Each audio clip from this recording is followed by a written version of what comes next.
In November of 2021, a 14-year-old girl in Incheon, South Korea, began to complain of headaches. She visits her local clinic and is given medication to help with the pain. And a week later, while exercising, she suddenly faints.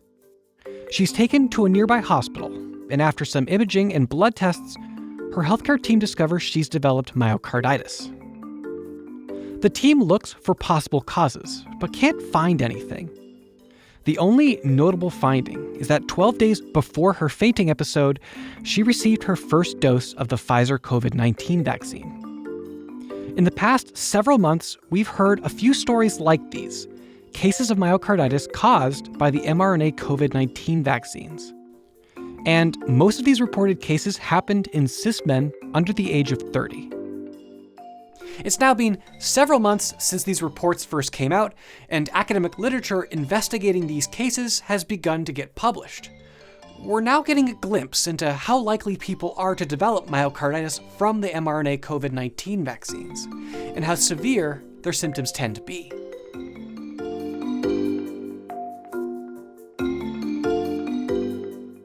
In December of 2021, the American Heart Association published a retrospective study looking at patients under the age of 21 years who had experienced myocarditis within 30 days of receiving an mRNA COVID-19 vaccine.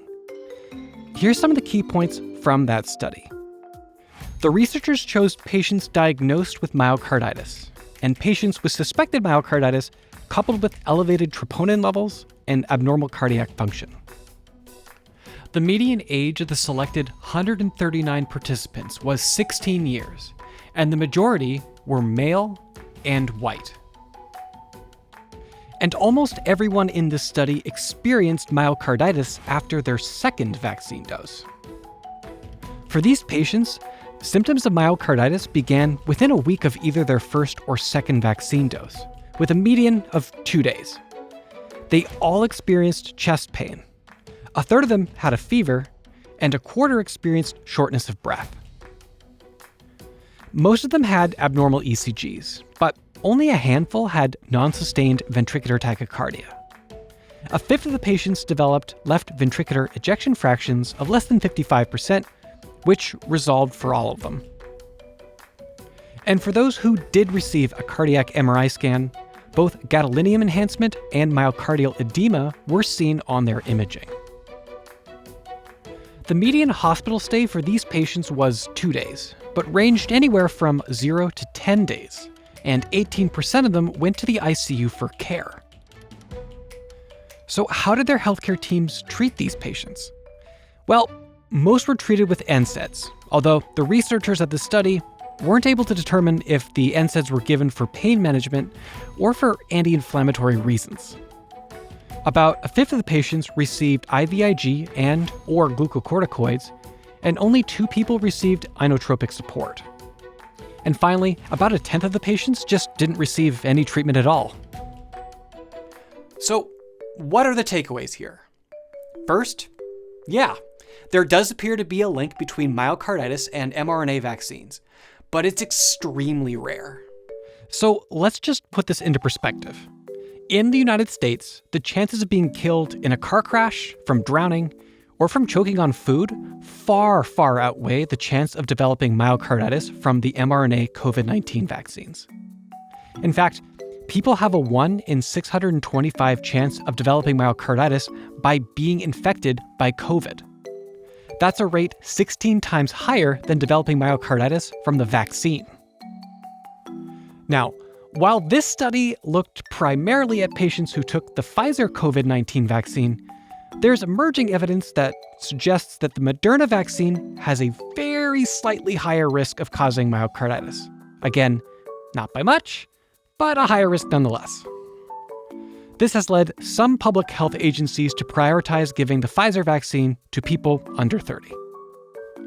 And as a point of comparison, here's the likelihood someone under the age of 30 would develop myocarditis in 2021 without having COVID or getting the vaccine. And for those eagle-eyed viewers who notice that these numbers are a little different from the numbers I shared a moment ago, it's because these numbers are being pulled from a different study which had different sample sizes and took place at different times in 2021. The key point here is that myocarditis from the vaccine is really low in both cases. This data, for the most part, lines up well with some of the initial studies that we saw earlier this summer. In the USA, 296 million doses of these mRNA vaccines have been given. This is till June this year. And of these, there were 1,226 reports of myocarditis after vaccination.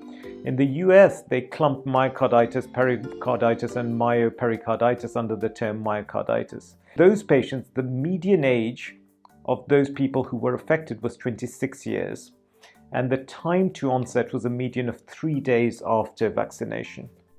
Here's another takeaway. Myocarditis caused by vaccines is almost always mild. Patients recovered quickly and had short hospital stays, and they all survived. Most hospitalizations were primarily for observation, with patients receiving little to no treatment at all, which is pretty similar, again, to the previous findings of the summer.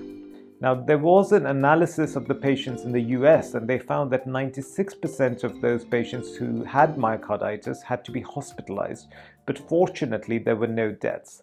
In the European Economic Area, 5 deaths have been reported from myocarditis caused by vaccination. However, these are generally older patients who had more comorbidities. So the general consensus is that the prognosis is good. However, we do not have enough data over a longer period of time to understand if there are any longer-term issues. As more information has continued to be uncovered regarding myocarditis and the COVID-19 vaccines, public health agencies have begun to recommend patients that do develop myocarditis from the vaccine to not receive additional vaccine doses. So, should patients be worried about myocarditis caused by the mRNA vaccines? No, absolutely not. These risks are incredibly small. If patients are vaccine hesitant, ask them if they'd like to discuss the personal barriers that they are facing and help them better understand the vaccine's risks and benefits. We hope you enjoyed this case. There are thousands more real-world medical cases on Figure 1. So don't forget to visit us and sign up so that you have access to the most valuable and interesting medical cases to help sharpen your clinical skills.